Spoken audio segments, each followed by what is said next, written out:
안녕하신가요?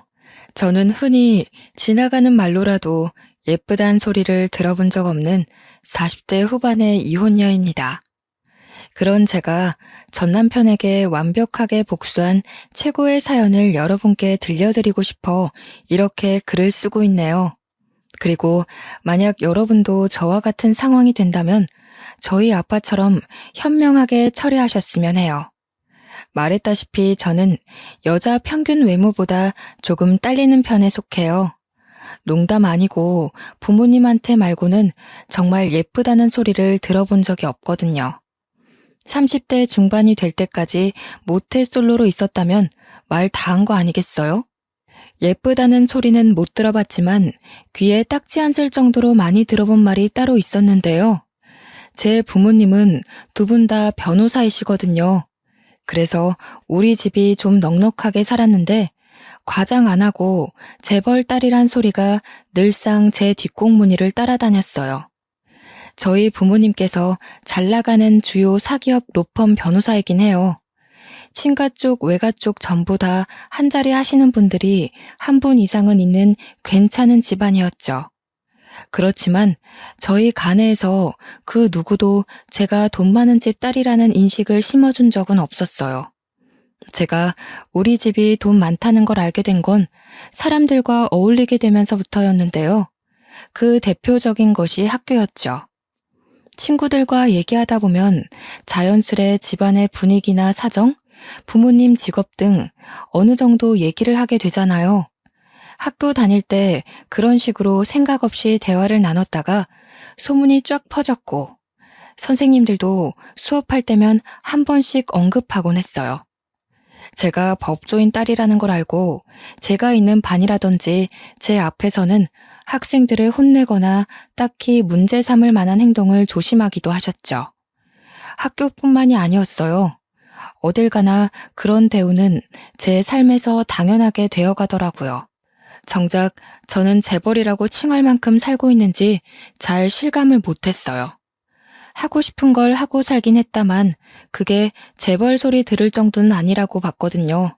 그냥 아빠랑 엄마가 나란히 법조인이다 보니까 풍족하게 살아온 정도?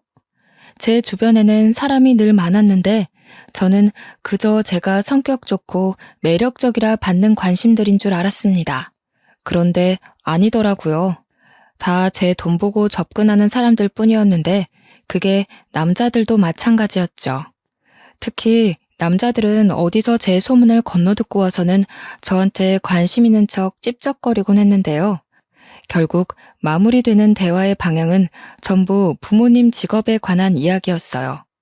완전 금수저 아니냐면서 부모님이 둘 다 법조인이면 돈이 얼마 들어오는 거냐? 어릴 적 한 달에 용돈은 얼마 받았냐? 너랑 결혼하는 남자는 완전 신데렐라 되는 거 아니냐며 하나같이 부모님 얘기, 집안 얘기, 돈 얘기.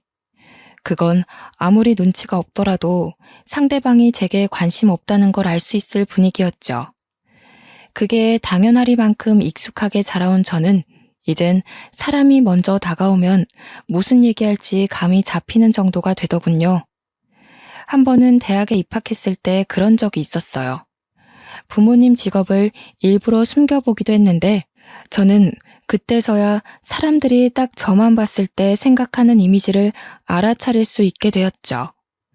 사람들이 저를 대하는 대우가 제 부모님을 알고 있을 때와는 180도 다르더라고요. 다들 예쁜 애들이랑만 친해지려고 했고 저랑은 굳이 필요한 이유 아니고서야 딱히 말을 길게 섞지 않았어요. 그렇다고 부모님 직업을 이용할 생각은 없었는데 어쩌다가 제 부모님 직업이 들통나게 되는 바람에 저는 또다시 그간 겪었던 대우를 받으며 아부받는 삶을 누리게 되었습니다. 모른 척하며 인사도 안 할 때는 언제고 다들 눈빛부터 돌변하여 제게 아는 체를 하는데 인생 참 허탈하더군요. 나는 부모님이 만들어 놓은 배경 속에서만 가치가 있는 사람인 걸까? 당시엔 이런 생각을 많이 했었답니다.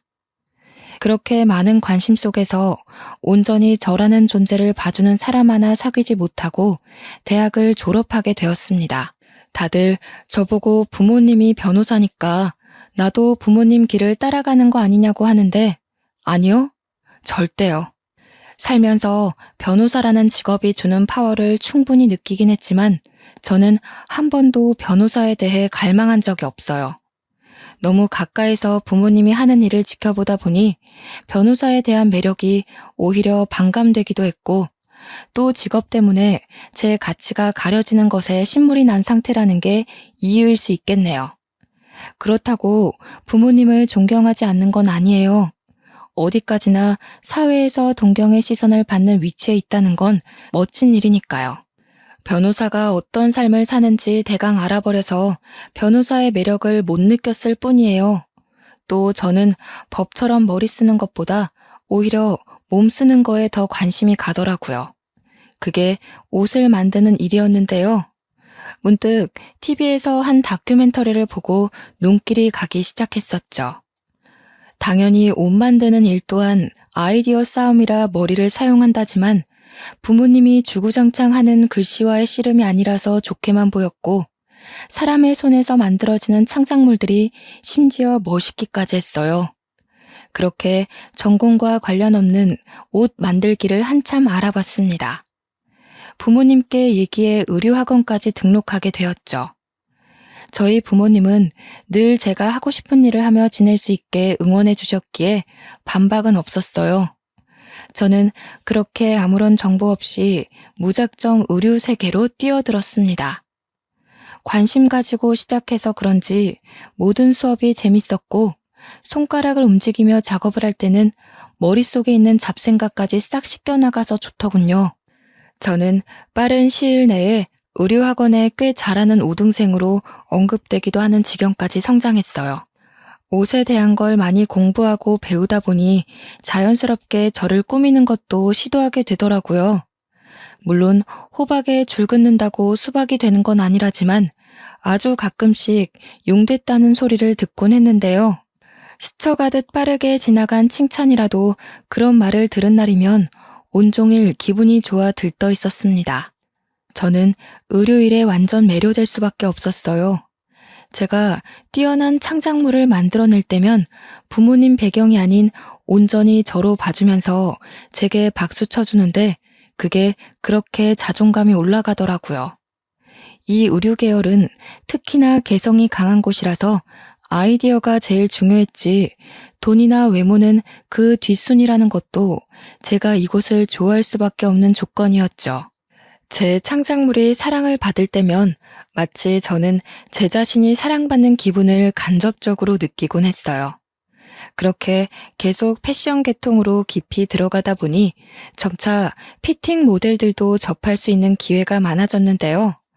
와, 모델들이라서 그런지 피지컬이 일반인들과 남다르더라고요. 그 사람들 외모를 자꾸 훔쳐보게 되는 제 자신을 느꼈어요. 그러다 한날은 정말로 이상형인 남자를 보게 된 날이 있었는데 마침 그 모델이 제가 만든 옷을 입고 촬영을 하게 된 겁니다. 제가 만든 창작물이 어떤 구도에서 포인트가 살고 어디를 좀 더 손봐야 할지를 확인해야 되는 자리에서 저는 정작 그 모델 얼굴만 구경하느라 제대로 체크 못하는 실수를 저지르기도 했어요. 제가 의류학원을 다닌 지 꽤 되었고 어느 정도 동료들과 친해진 사이에서 자연스레 제 부모님의 배경이 수소문난 상태였는데요. 얼굴 자주 보는 사람들은 제가 잘 사는 집 딸인 줄 알고 과거 학교 시절처럼 그걸 토대로 제게 다가오기도 했지만 제가 면역이 생겨 그 정도는 가볍게 쳐낼 수 있었어요. 모델들이 제게 대하는 태도도 마찬가지였어요. 동료들 말로는 모델들이 욕망이 많다던데 그래서 제가 잘 사는 집 딸이라 잘해준 것도 있었을 거예요. 근데요, 정말 신기하게도 제가 이상형으로 봤던 모델 한 분만 저를 대하는 태도가 좀 다르더라고요. 물론 미소도 좋으시고 저한테 친절하고 배려 많았어요. 하지만 다른 사람들에게까지 같은 태도를 취한다는 거죠. 이게 아무것도 아닌 것처럼 보여도 저에게는 정말 중요한 포인트예요. 여태 저한테 잘해줬던 사람들, 특히 남자들은요, 저한테 잘해주다가도 다른 데서 본래 인성이 튀어나오곤 했어요. 그런데 그 이상형 모델은 아니었다고요. 세트장에 있는 모든 직원들에게 일관되게 친절하고 사려 깊었다니까요. 정말 빈틈없이 바른 사람이었다는 거죠. 이건 그 사람이 태생부터 좋은 사람이라는 증거예요. 그 사람도 뒤늦게 제 배경을 알게 되었지만 알기 전과 같은 자세로 저를 대해준다는 게 제가 더 빠지게 된 중점이었습니다. 외모도 훌륭한데 인품까지 올곧았고 무엇보다 저를 돈으로 보고 다가오는 사람이 아니었잖아요. 다들 제 집안 배경에 한마디씩 던질 때도 그 남자는 아무런 질문도 안 했어요. 오히려 저보고 손이 꼼꼼한 것 같아요. 이 옷 정말 제 타입이에요. 웃는 게 참 매력적이시네요. 이런 말만 하면서 저 자체를 궁금해하고 눈여겨봐주는 사람이었습니다. 살면서 이런 대접은 처음 받아봤기에 저는 어느 순간부터 남편을 짝사랑하게 되었어요. 이 남자를 놓치면 또 언제 이런 남자를 만나게 될지 몰라서 조급한 마음이 드러났던 건지 저도 모르게 제 마음을 너무 티내고 있었더라고요. 주변에서 제가 그 남자를 좋아한다는 게 소문이 났을 정도니까요. 망했다고 생각했어요. 제가 너무 티내는 바람에 그 남자가 도망갈 거라고 봤거든요. 그런데 이게 웬일이겠습니까? 남편이 부담스러워 피하기만 했는데 어느 날 일도 없는데 저를 찾아왔더라고요. 정확히는 제가 작업 마칠 때까지 학원 앞에서 기다리고 있었죠. 그러면서 그 자리에서 바로 제게 같은 마음임을 고백받았어요. 와, 진심으로 소리 지르고 싶었어요. 저는 그렇게 동화 속 공주가 된 기분으로 왕자 같은 남편과 사귀게 된 겁니다. 남편은 연애 시절에도 굉장히 좋은 남자였어요. 아무래도 저희 둘의 외모 차이가 심하다 보니 주위에서 쏟아지는 이상한 눈초리가 많았거든요. 여자가 돈이 많은가 봐 이런 소리도 들었는데요. 그때마다 제가 자존감 낮은 모습을 보이면 남편이 늘 해주는 말이 있었어요. 다른 사람 말 신경 쓰지 말라고. 자기는 외모 같은 거 중요하지 않고 자기랑 많은 것이 통하는 게 더 중요하다며 저라는 여자가 딱 자기와 결이 맞는 사람이라고 해주더군요. 엄청 힘이 되었어요. 시간이 지날수록 남편은 더 적극 표현을 해왔고요. 한결같이 저를 사랑해주는 모습에 저는 이 사람이 첫 남자였음에도 결혼까지 생각할 정도로 빠졌습니다. 당연히 결혼을 생각할 수밖에 없었어요. 남편은 제가 야간 수업 때문에 늦는 날마다 밤길 위험하다며 먼 길을 마중 나와서는 집에 데려다 주던 사람이었으니까요. 솔직히 이건 진짜다라는 생각 들지 않나요? 제가 30대가 되기도 했고 남편에게 은근슬쩍 결혼 얘기를 한번 꺼내봤어요. 1년도 안 되게 연애 기간이 짧았는데 그땐 그저 연애 기간이 길면 이 남자를 놓치게 될 것 같은 거예요. 좀 조급했던 거죠. 말하자마자 후회했지만 역시 남편은 100점짜리 남자였어요. 자기가 먼저 말했어야 하는데 제가 먼저 청혼하게 해서 미안하다고 하는 거 아니겠습니까? 그렇게 우리는 만난 지 1년도 안 돼서 수월하게 결혼까지 꼴이나게 되었습니다. 한 번도 부자 부모를 둔 것에 어깨가 올라간 적은 없었는데 처음으로 부모님의 재력에 감탄을 했는데요. 제가 외동이었어서 그런지 부모님이 최상급의 결혼식을 만들어 주셨어요. 웬만한 사람들은 시도해보지도 못할 수준의 결혼식이 완전 최고급 루트로 쫙 진행되었거든요. 저를 돈 보고 탐냈던 남자들도 하객으로 왔는데 다들 저를 보고 농담 삼아 네 남편 완전 땡 잡았네 라며 시답잖은 소리를 하더군요. 그렇게 저는 이상형과 결혼 생활을 하게 되는 기적이 생겼습니다. 집도 차도 혼수도 우리 부모님이 하나밖에 없는 딸이라며 거창하게 퍼부어 주셨어요. 덕분에 남편과 저는 이제 막 돈을 버는 풋내기였음에도 갑부처럼 살림을 시작할 수 있었죠. 저는 결혼을 하면서 사연으로 봤던 경제적 어려움도 없었고 남편에 대한 고충도 없고 분가로 시작하는 덕에 시댁살이도 없어서 제 결혼 생활은 남편과 둘이 꽁냥대며 마냥 평탄하기만 할 줄 알았습니다. 그저 연예인처럼 멋진 남자를 남편으로 뒀다는 게 그 당시에는 성공했다고 생각했었어요. 그렇게 밖에서는 서로의 일에 충실하고 집에서는 서로를 아껴주면서 잘만 지내왔는데요. 그런데 제 부탁으로 친정의 지원을 잔뜩 받게 된 남편이 패션 계통에서 좀 더 큰 시장으로 나가게 되면서부터 뭔가 삐그덕대기 시작했어요. 남편 하는 일이 많아지면서 동시에 외박도 잦아졌는데 그게 저희 사이를 변하게 만든 겁니다. 저는 단지 제가 이제 의류회사에서 한 자리 하고 있었고 피팅 모델 정도는 꽂을 수 있는 위치가 되어서 부모님의 도움까지 받아가며 남편을 지원했던 건데 조금 후회되더라고요. 그 후로 남편 얼굴 보는 게 쉽지 않았거든요. 제 일도 야근이 많아요. 그럼에도 저는 잠은 꼬박 집에서 잤어요.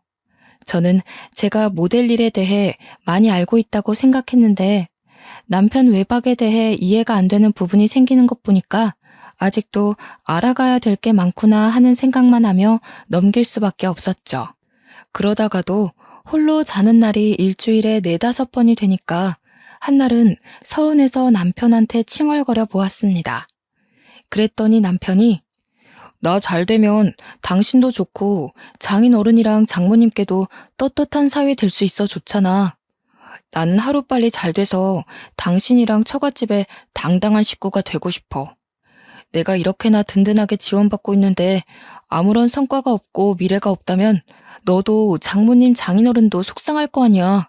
물 들어올 때 열심히 노저어야지. 몰랐는데 남편이 잘난 친정 때문에 알게 모르게 자존감이 낮았나 봅니다. 전장에서 전투적으로 싸우고 있는 남편에게 다 버리고 빨리 돌아오라 투정 부리는 부인이 된 기분이었어요. 창피했다는 거죠. 그래서 그 뒤로는 남편의 열정을 응원하며 계속 지원했어요. 얼굴 보는 날이 많이 없더라도 전화를 많이 하니까 그걸로 위안을 삼으면서요. 그러던 한날 오랜만에 남편이 일찍 일을 쉬게 되는 날이 있었는데요. 그날이 저희 부부관계에 금이 가도록 만들 사건의 불씨가 될 줄은 상상도 못했어요. 오랜만에 보는 남편이라 신나기도 했고 그렇다 보니 장난기가 생겨서 남편한테 서프라이즈 해주려고 몰래 일을 반차내고 집에 왔습니다. 때마침 남편이 화장실에 있더라고요. 놀래켜주기에 적절한 상황이라 급히 안방에 숨으려는데 남편 폰으로 전화가 오는 겁니다. 생각 없이 그쪽으로 시선이 갔어요. 누나 이렇게 떠있더군요. 근데 이상했어요. 누나? 남편은 밑으로 남동생만 하나 있지 여자 형제가 없거든요. 연애할 때도 저한테 여자를 잘 못 믿어서 비즈니스가 아니고서야 사적으로 연락처를 주고받아 본 건 제가 처음이라고 했었죠. 그런데 누나라니, 그렇다면 누나라는 사람은 일로 만난 사람인가? 꼬리에 꼬리를 무는 생각 때문에 계속 울리는 휴대폰에서 시선을 못 떼겠더라고요. 한 번도 아니고 2~3번이나 전화가 오고 있기도 했고요. 결국 호기심에 받아버렸지 뭡니까? 우리 지훈이 삐친 거 좀 풀렸어? 누나가 미안해. 너랑 제대로 만나려면 전 남편을 빨리 처리하는 게 좋으니까. 이혼에만 정신 팔려서 우리 100일인 줄은 까맣게 모르고 있었네. 이제 전 남편이랑은 완전히 정리했으니까 질투하지 마. 난 너밖에 없어. 알겠지? 화 풀리면 새 차 쇼핑하러 가자. 요즘 잘 나가는 애들은 차 2~3대씩 갖고 있다잖아. 누나가 우리 지훈이한테 어울리는 걸로 하나 뽑아줄게. 저는 제 귀가 잘못된 줄 알았습니다. 그리고 이 누나라는 사람이 제 남편을 다른 사람으로 착각해서 잘못 연락했다고 생각했죠. 그러나 지훈이란 이름은 제 남편이 맞고 이 누나가 제 남편 폰에 저장되어 있는 것도 사실이지 않습니까? 아무리 상황을 유연하게 해석하려 해도 100일, 이혼, 질투 이런 걸 비즈니스 단어로 인식하기엔 무리가 있었어요. 부정할래도 부정할 건덕지가 없었다는 겁니다. 너무 엄청난 사실을 들어버려서 말문이 막힌 채 멍청하게 서 있는데 수화기 안에서 계속 지훈아? 지훈아 하면서 뒤이어 하는 말이 있더군요. 네 못생긴 와이프는 언제쯤 정리되는데? 나 얼마나 기다려야 돼. 이제 네가 나 확실히 책임져야 되는 거 알지? 너 하나 보고 이혼까지 했단 말이야. 너도 빨리 이혼해서 누나 더 이상 외롭지 않게 해줘야지. 근데 내 이혼보다 네 이혼이 더 힘들 수도 있겠다. 조심해. 원래 못생긴 애들이 집념이 강하거든. 괜히 심기 건드려서 보복당하지 말고 잘 어르고 달래서 떼어내. 만약에 혹시라도 그 집에서 돈 내세우면서 면박 주잖아? 그럼 누나한테 전화해. 도와줄 테니까.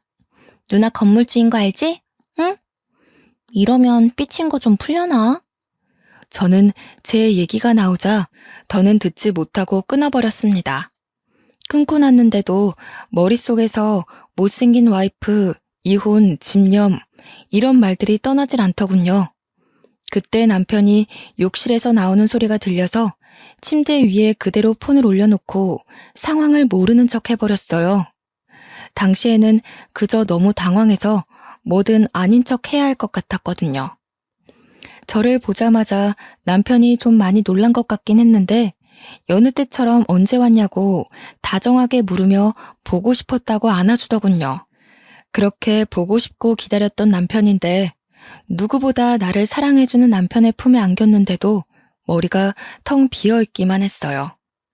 이게 뭐지 싶더라고요.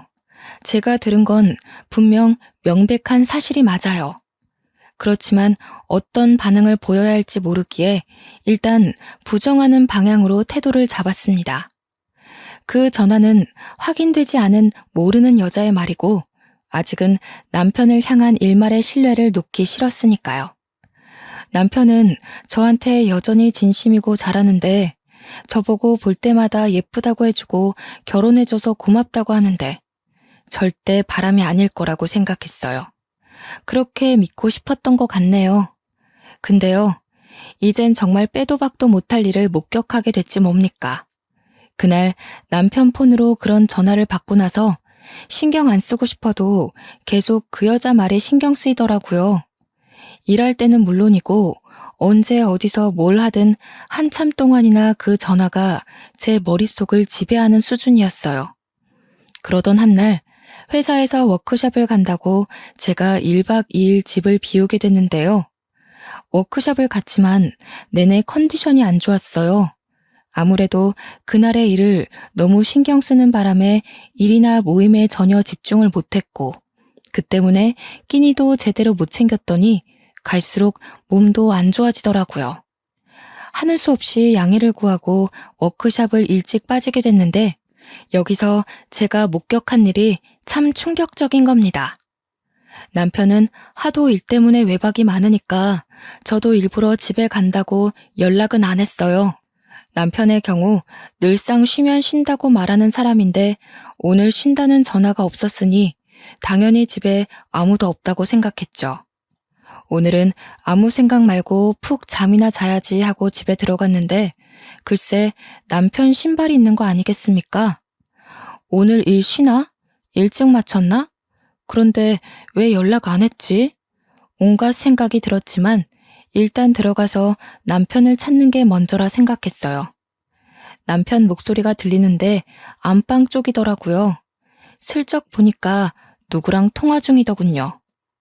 나중에 성공해서 잘 나가면 다들 내 옆에 와이프 얼굴도 궁금해할 건데 그때마다 쪽팔려서 어떻게 소개하겠어. 지금 슬슬 성공 기로를 타고 있어서 조만간 이혼해도 될 것 같아. 이혼하더라도 재산 나눠 가질 게 많아서 좋지. 솔직히 그거 하나 보고 10년을 희생했는데 누나도 10년을 못생긴 배우자 보면서 살아봐라. 삶의 질이 떨어진다니까. 오죽했으면 내가 애도 안 가졌겠어. 하긴 그래. 원래 끼리끼리 살아야 되는 거야. 그래서 내일은 누나 보러 올 거야? 어제 네가 와이프랑 같이 있어줘야 돼서 못 온다고 했을 때 좀 서운하더라. 물론 네가 아직 이혼 전이라서 와이프한테 네 속셈 안 들키려고 계속 연기해야 되는 건 이해하겠는데 서운한 건 별개의 문제라고. 서운할 게 뭐가 있어. 내가 진심으로 좋아하는 건 누난데. 합의 이혼으로 가려면 와이프 너무 몰아세울 수 없어서 그래. 내 마음이 어떤지 잘 알면서 꼭 이리 귀엽게 애교 부리더라. 그리고 내일은 와이프 오는 날인데 내일까지 같이 자는 건 절대 못해. 와이프 안 그래도 얼굴 안 되는데 나이 드니까 더 못 봐주겠더라고. 누나처럼 예뻐야 매일 밤이 설렐 텐데 나 이 집에만 있으면 감정이 메말라. 남편은 그 누나라는 사람이랑 통화 중이었어요. 그걸 방 밖에서 몰래 듣고 있는 제 처지가 참 비참했죠. 부모님이 준 내 집인데도 마치 객식구인 것 마냥 숨죽인 채 모습을 감추고 있는 것이 참 제가 생각해도 못났더라고요. 정말 충격의 연속이었어요. 그렇지 않아도 지끈했던 머리가 더 아파오는 지경이었습니다. 저는 그대로 집을 나와버렸어요. 그마저도 남편이 제 소리를 들을까봐 도둑고양이처럼 발소리를 죽이고 나왔죠. 집을 나왔는데 너무 배신감이 치가 떨려서 한동안 아무것도 할 수가 없더라고요. 대문 앞에 가만히 서 있다가 결국 생각해낸 것이 친정을 찾아가는 것이었습니다. 부모님은 당시 두 분 다 야근 중이셨는데 제 전화를 받고 급히 집으로 복귀하셨어요. 아이를 안 가진 이유가 뭐? 10년간 참고 산 게 뭐? 뭘 뜯어먹는다고? 내 이 자식을 그냥 절대 이대로 못 둬. 감히 겁도 없이 법조인 처가를 두고 사기 행위를 벌여? 김서방도 알 거 아니야. 너희 엄마가 이혼 전문 변호사라는 걸.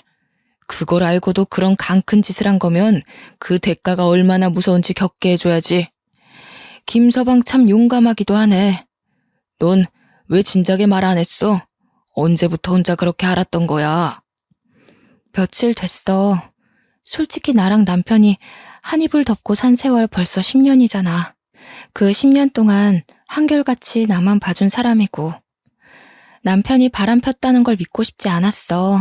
진짜 좋은 사람이었는데 도무지 받아들이기가 어렵더라고.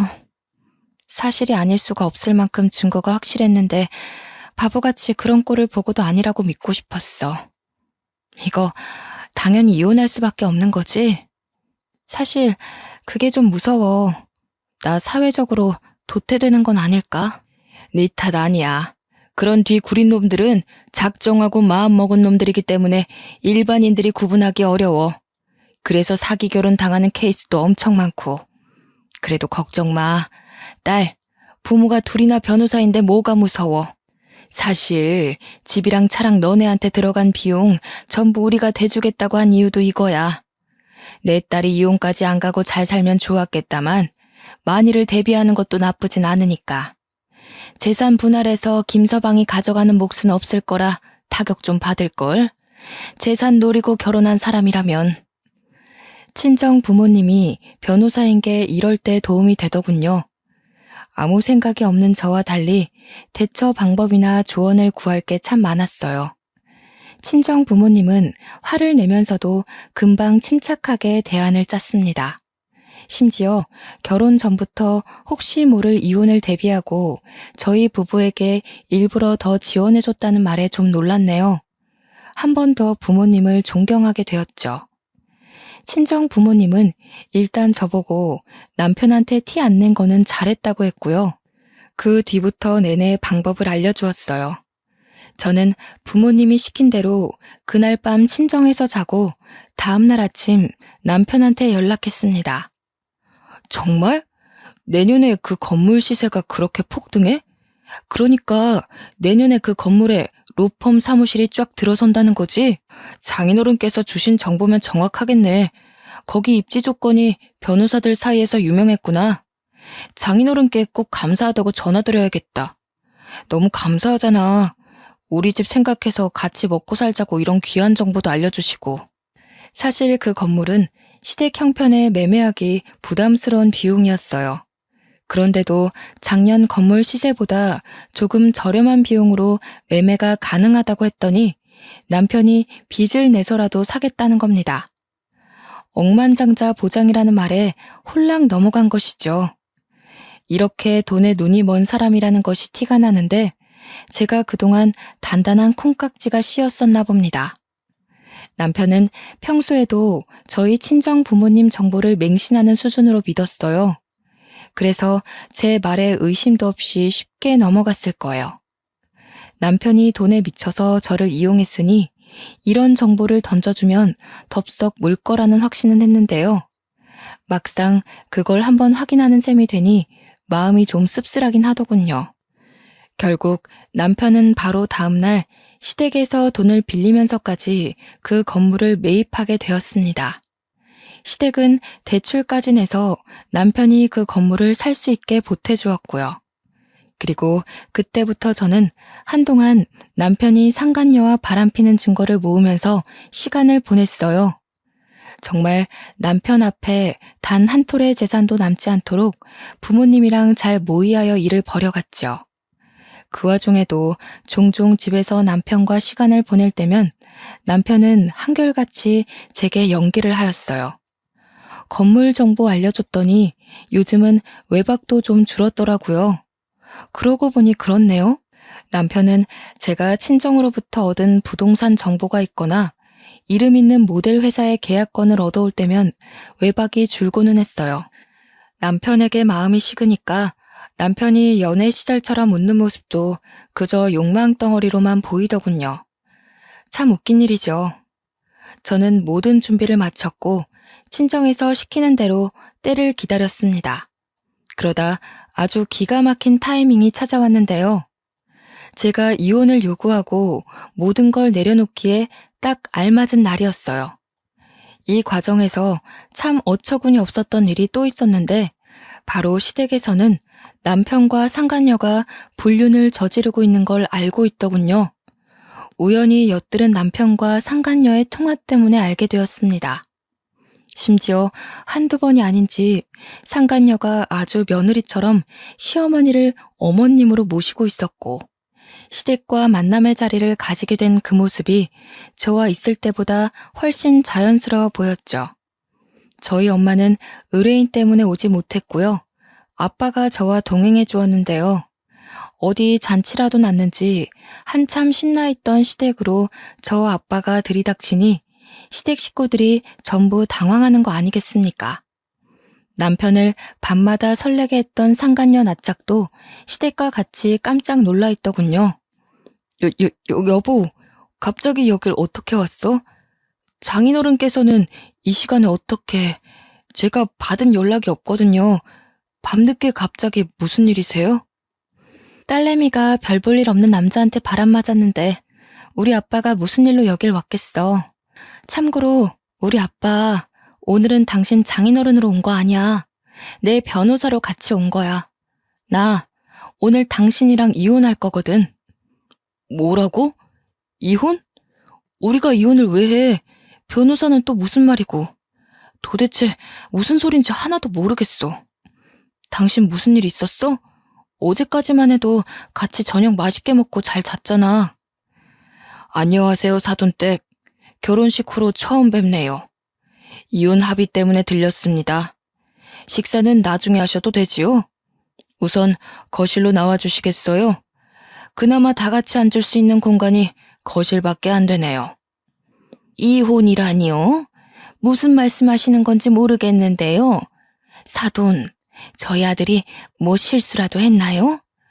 며느리랑 싸웠다는 말도 들은 적이 없는데 갑자기 이러시는 이유를 모르겠네요. 잘 살고 있는 애들을 두고 뜬금없이 이혼이라니요. 다짜고짜 오셔서 앞뒤 설명도 안 해주시고 아무리 사돈지간이라지만 좀 무례한 거 아닌가요? 다른 사람도 아니고 사돈 입에서 무례라는 말이 나오는 건 기분이 좀 나쁘네요. 지금 저기 상간녀를 떡하니 앉혀두고 뻔뻔하게 연기하시는 겁니까? 잊으셨나 본데 저 변호사입니다. 사돈어른, 저 일평생 변호 일만 해온 사람이에요. 제가 저런 허접한 상간녀 하나 구분 못하는 신참처럼 보이진 않지 싶은데요. 아빠는 한순간에 차분하고 조리 있게 말하며 시댁 입을 싹 다물게 만들었어요. 분위기가 조용해지자 다시 제 남편에게 다가가 법 조항까지 읊어가면서 이혼 서류를 내밀었죠.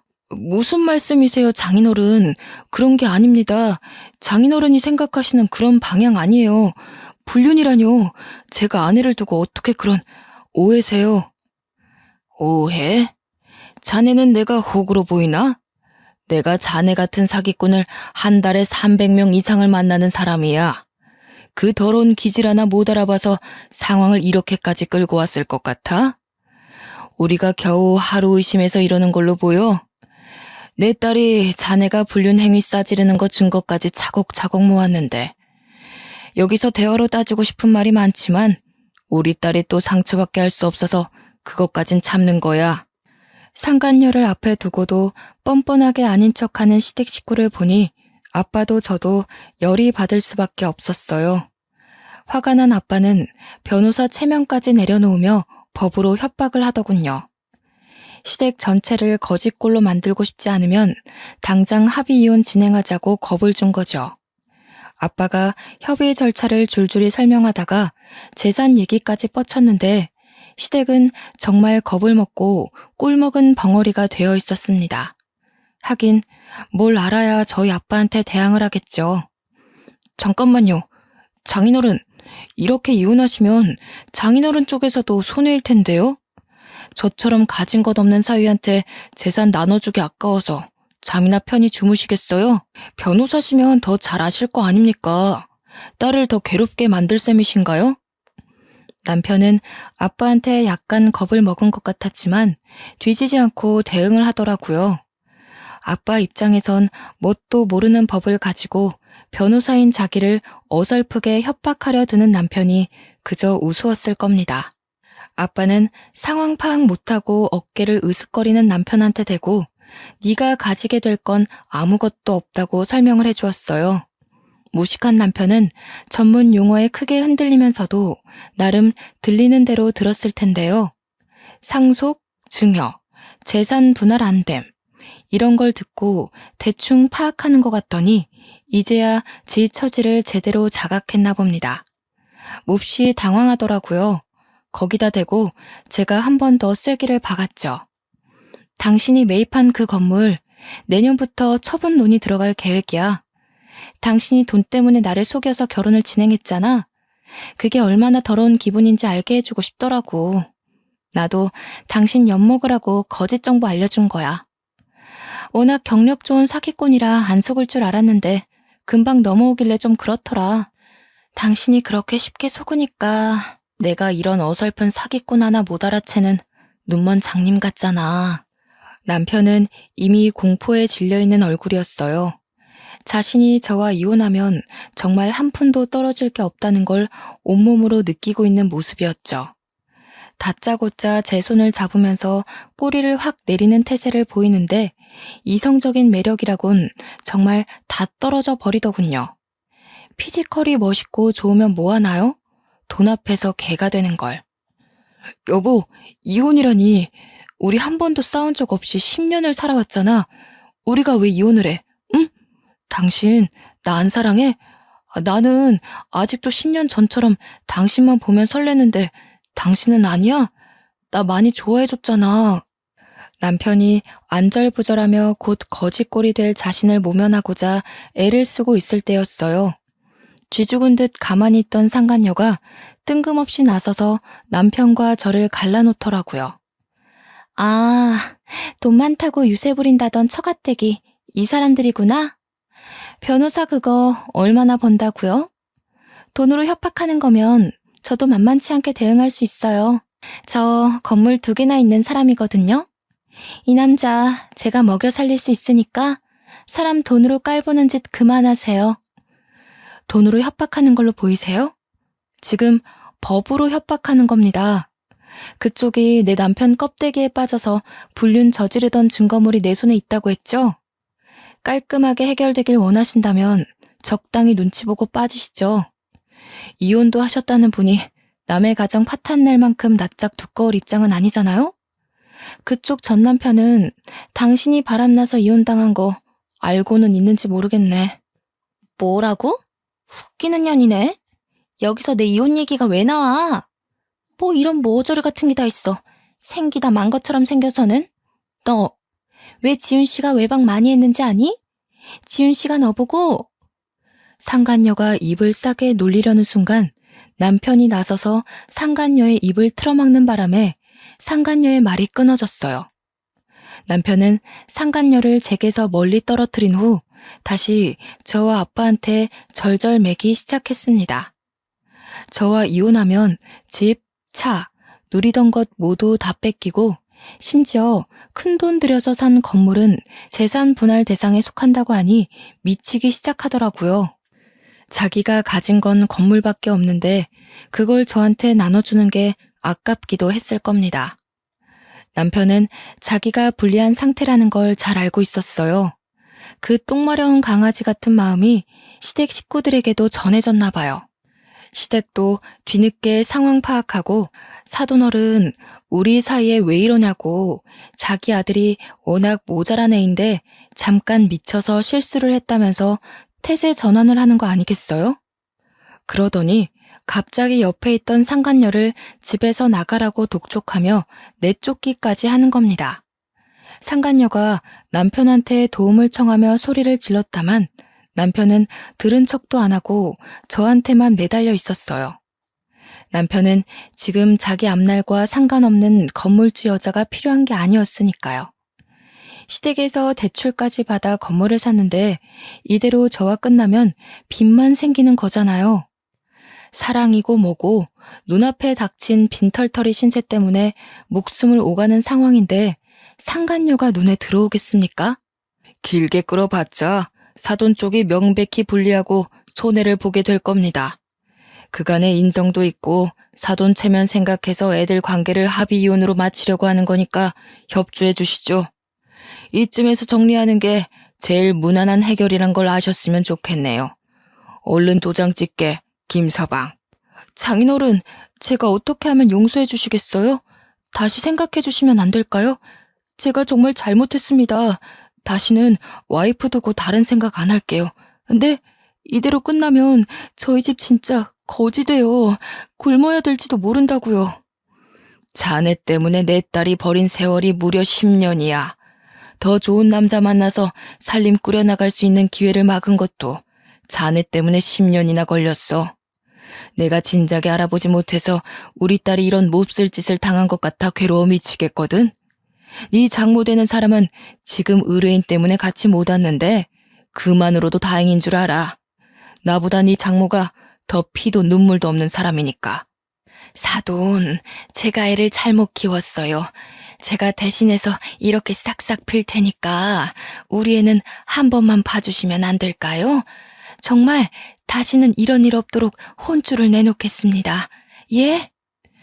제가 지금 바빠서요. 빨리 도장 찍게 김서방.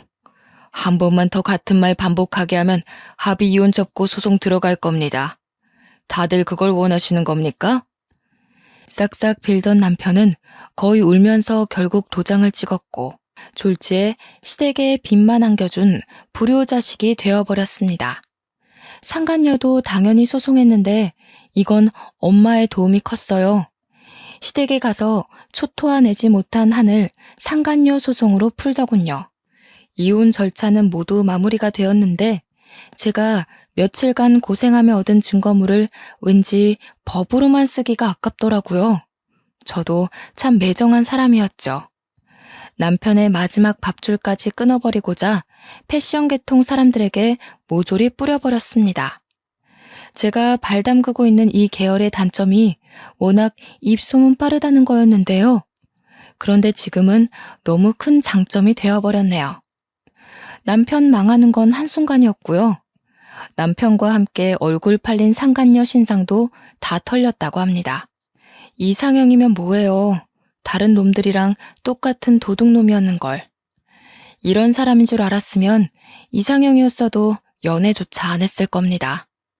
변호사 부모님 덕분에 모든 게 잘 해결했는데도 어딘가 모르게 마음 한구석이 씁쓸하더군요. 아무래도 결국 나 자체를 좋아해주는 사람은 없다는 걸 깨달은 거나 마찬가지여서일까요? 좀 슬펐네요. 상황이 불같았던 만큼 잊혀지는 것도 한순간이더라고요. 시끄럽던 제 주위가 빠르게 식는 덕에 일상이 제자리를 찾았어요. 그렇게 저한테 진심으로 다가와줄 남자는 결국 없는 건가 싶어 반 포기하며 지내던 중이었는데요. 제가 너무 공허해 보였는지 아빠가 한날 중견 변호사 한 명을 소개해 주는 겁니다.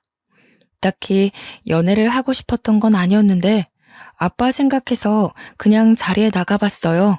그런데 그분이 말투도 그렇고 특히나 생각하는 마음씨가 참 고운 겁니다. 남자 집안도 우리처럼 법조인 집안이라네요. 아빠 말로는 참 성실한 사람이라고 일만 하며 살아온 사람이라고 하는데 꾸밀 줄 모르는 거 보니 이해가더라고요. 부끄러워서 말을 버벅거리는 것도 나름 매력적이었어요.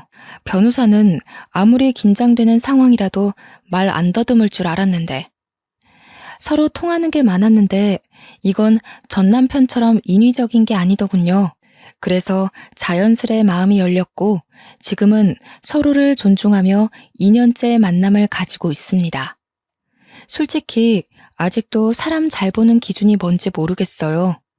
만약 전 남편처럼 작정하고 저를 속이려고 연기하는 사람을 또 만난다면 구분할 자신이 없거든요. 그렇다고 하더라도 이제는 그 모든 게 제 잘못이라고 자책하진 않기로 했습니다. 내가 못나서가 아니라 상대가 나쁜 거라고 생각하며 저를 지킬 수 있는 마음의 힘이 생겼다는 거죠. 지금의 만나는 남자친구가 그런 걸 잘 알려주기도 해서 건강한 대인관계를 연습 중이랍니다. 그러니까 다들 저처럼 나쁜 사람을 두고 자신을 자책하는 일은 없었으면 해요. 결코 우리의 잘못이 아니니깐요. 너무 하소연식으로 비춰진 건 아닌가 싶습니다. 다시 올려보니 좀 긴 글이었네요. 봐주시느라 고생하셨습니다. 고맙습니다.